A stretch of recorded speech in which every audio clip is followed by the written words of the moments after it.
முதல் வாசகம். புனித பவுல் தீமோத்தேயுவுக்கு எழுதிய முதல் திருமுகத்திலிருந்து வாசகம். அதிகாரம் 1. இறைவசனங்கள் 1-2 மற்றும் 12-14 முடிய.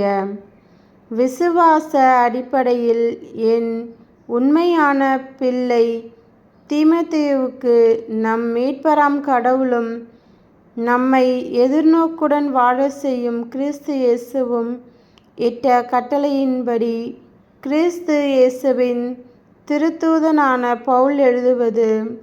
தந்தையாம் கடவுளிடமிருந்தும் நம் ஆண்டவராம் இயேசு கிறிஸ்துவினிடமிருந்தும் அருளும் இரக்கமும் அமைதியும் உரித்தாகுக. எனக்கு வலுவூட்டும் நம் ஆண்டவராகிய இயேசு கிறிஸ்துவுக்கு நன்றி செலுத்துகின்றேன். ஏனெனில் நான் நம்பிக்கைக்குரியவன் என்று கருதி அவர் என்னை தம் திருத்தொண்டில் அமர்த்தினார். முன்னர் நான் அவரை பழித்துரைத்தேன், துன்புறுத்தினேன், இழிவுபடுத்தினேன். ஆயினும் நம்பிக்கை கொண்டிராத நிலையில் நான் அவ்வாறு நடந்தால் அவர் எனக்கு இரங்கினார்.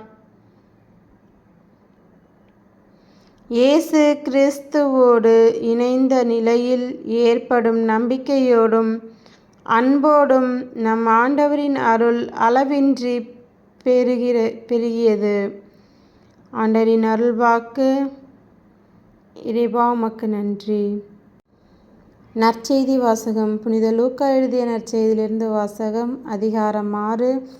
இறைவசனங்கள் 39-42 முடிய. மேலும் இயேசு அவர்களுக்கு உவமையாக கூறியது. பார்வையற்ற ஒருவர் பார்வையற்ற வேறொருவருக்கு வழிகாட்ட இயலுமா? இருவரும் குழியில் விழுவரல்லவா? சீடர் குருவை விட மேலானவர் அல்ல, ஆனால் தேர்ச்சி பெற்ற எவரும் தம் குருவை போலிருப்பர்.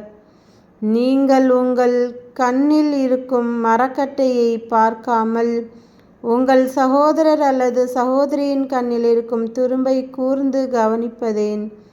உங்கள் கண்ணில் இருக்கும் மரக்கட்டையை நீங்கள் பார்க்காமல் இருந்து கொண்டு உங்கள் சகோதரர் அல்லது சகோதரியிடம் உன் கண்ணில் இருக்கும் துரும்பை எடுக்கட்டுமா என்று எப்படி கேட்க முடியும்?